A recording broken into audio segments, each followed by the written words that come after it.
Hey guys, welcome back to another Division 2 video. And this week is the 3 times XP event. So this week is a great time to farm a bunch of shade levels and get a ton of materials through your watch. So in this video I'll show you one of my favorite ways to farm this event that's capable of any open world difficulty with all 5 directives on. So with that, let's take a look. So at the time of recording this video, there's about 6 days and 11 hours left. And you can see right here, you can gain up to 1,000 levels during this event. Now to activate directives, you open your map, go to global settings, and then change global directives. And you can see here, I'm getting plus 125% experience. So each one of these that you turn on is plus 25% XP. Now you can use any number of builds that can do these 4 just fine. It's usually the Pistolero one that messes everything up. So with Pistolero, you start with no ammo and hostiles killed with a sidearm are the only ammo source. So this is only true in the sense that this is the only way you can pick up ammo out in the open world. But any gear that generates ammo will completely bypass this. So the build that I'm going to show you basically makes this Pistolero directive a free directive. So it'll pretty easily allow you to run all 5 of these directives. So for this build, it's 4 pieces of ongoing directive, coyote mask, and a piece of bellstone. So let's look at the ongoing directive stuff first, because this is how you're going to generate your ammo. So the 2-piece is status effect, 3-piece reload speed, and 4-piece is rules of engagement. So this basically, when you kill a status affected enemy, you're going to get hollow point ammo, which amplifies your damage by 20%. And then my chest has weapon damage, crit damage, and a crit damage mod. And this has the talent Parabellum Rounds, which increases your hollow point ammo weapon damage amplification to 50%. And then for the gloves, I have weapon damage, crit damage, the knee pads weapon damage, crit damage, and the holster weapon damage, crit chance. So right here you can see I have 1,038 rounds. These are just normal rounds. So if I apply a status effect to this target and then shoot it, now I have 148 bleed rounds. And now every time you kill an enemy, these rounds will refresh. So once you get this, you essentially have infinite ammo now. Now for the mask, I'm using the Coyote's mask. This has weapon damage, crit chance, crit damage, and then I have a crit damage mod on here. And this has the talent pack Instincts, which gives you crit chance and or crit damage depending on how far you are from your target. With this build, I'm generally in this 15 to 25 meters or 25 plus meters. Then for the backpack, I'm going for the Liquid Engineer. And normally I would just play this build all red using something like the Backbone backpack. But I'll explain a little bit later in the video. I'll personally only be playing this build in Brooklyn. And I don't know the spawns as well on that map. So with Fog of War directive, it's a lot easier for the enemies to get behind me. So this is my go-to option for a non-exotic when it comes to defense. So the Liquid Engineer is a Dark Zone item. So obviously you can get it in the Dark Zone, but you can also get it in named caches. And I'm not 100% sure, but I think you might be able to get this with the reconstructed caches. But Liquid Engineer is a piece of bellstone. This gives plus 1% armor regen. I left mine with armor. Mine has crit chance, crit damage, and then I put a crit damage mod on here. And this has the talent Perfect Bloodsucker. So killing an enemy adds a stack of 12% bonus armor for 10 seconds, and max stacks is 10.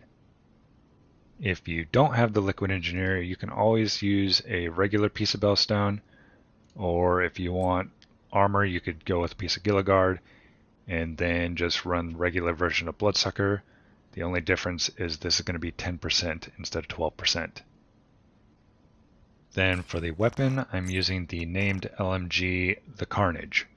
So this is my go-to weapon when it comes to ongoing directives, so I do have quite a bit of expertise in here at 25. This has LMG damage, damage targets out of cover, and crit chance. And this has the talent Perfect Sadist. So amplifies weapon damage by 35% to bleeding enemies. And because of the ongoing directive, everybody you shoot at is going to be bleeding. So this is going to be 100% uptime.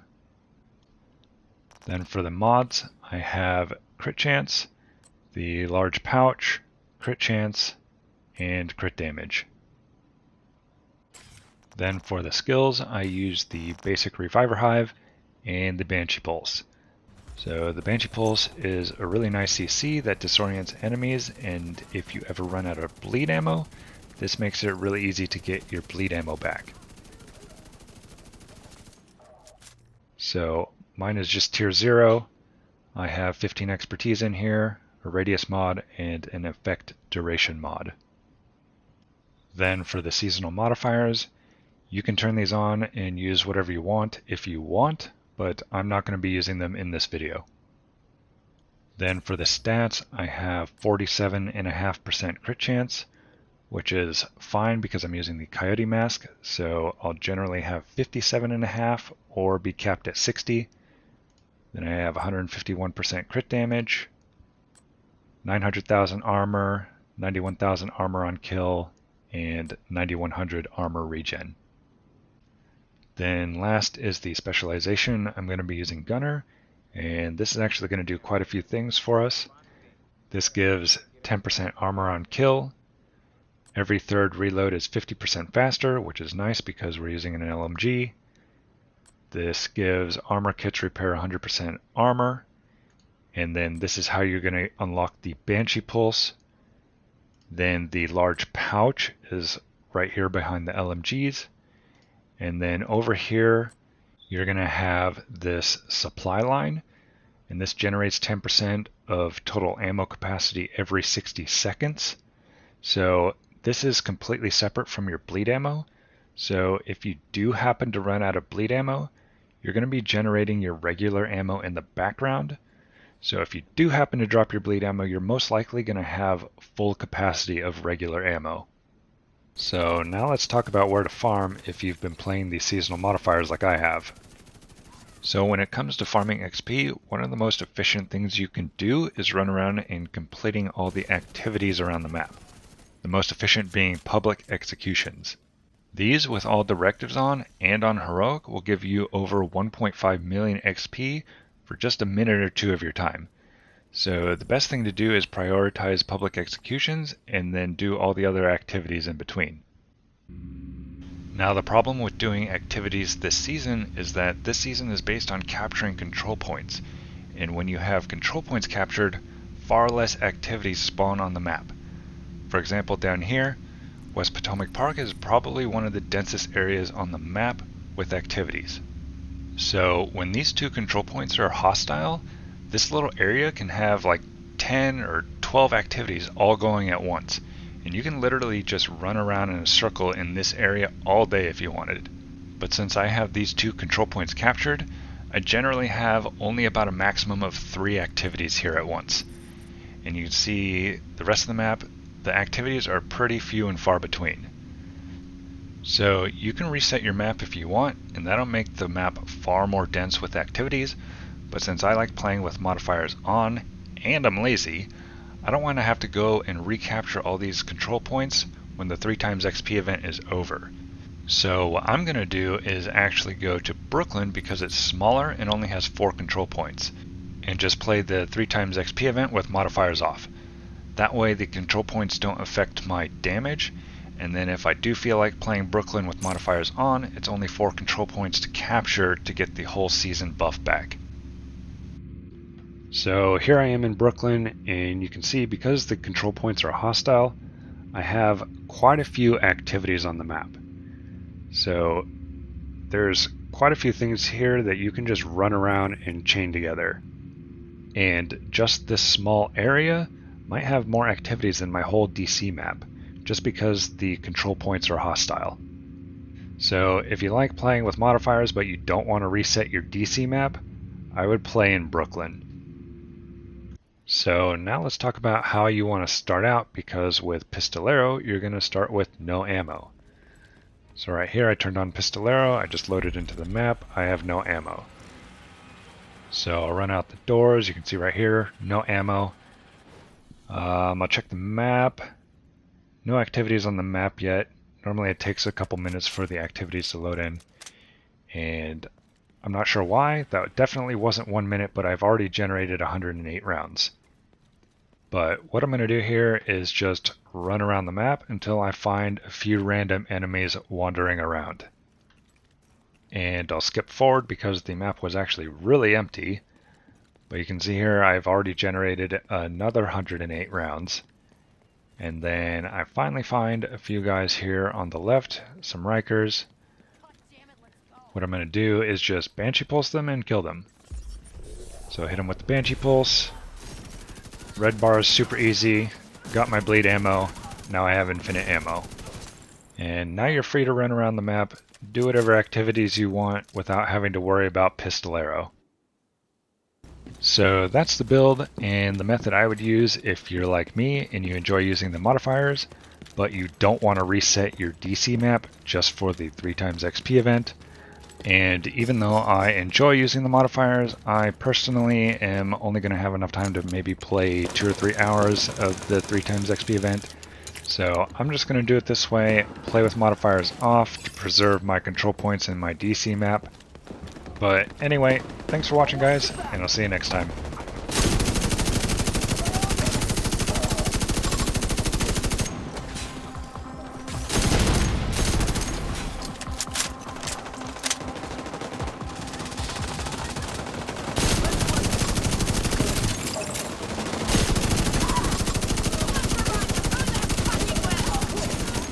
Detecting additional hostile contacts. I'll watch your ass!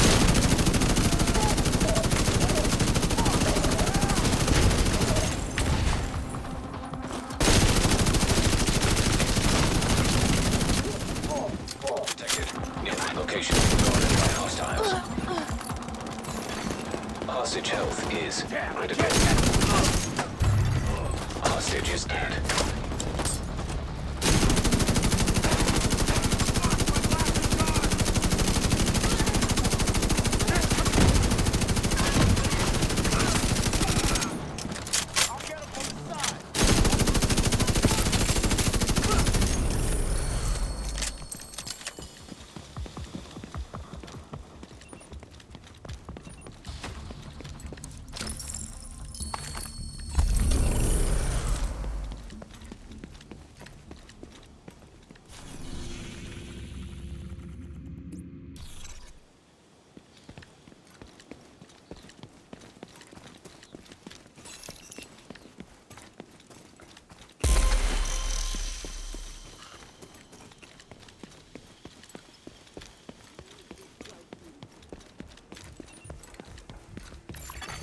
Hostile broadcast picked up.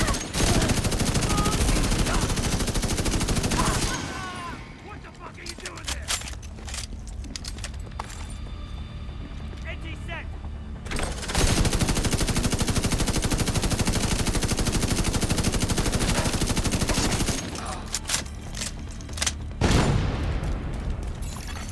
Incoming hostiles detected.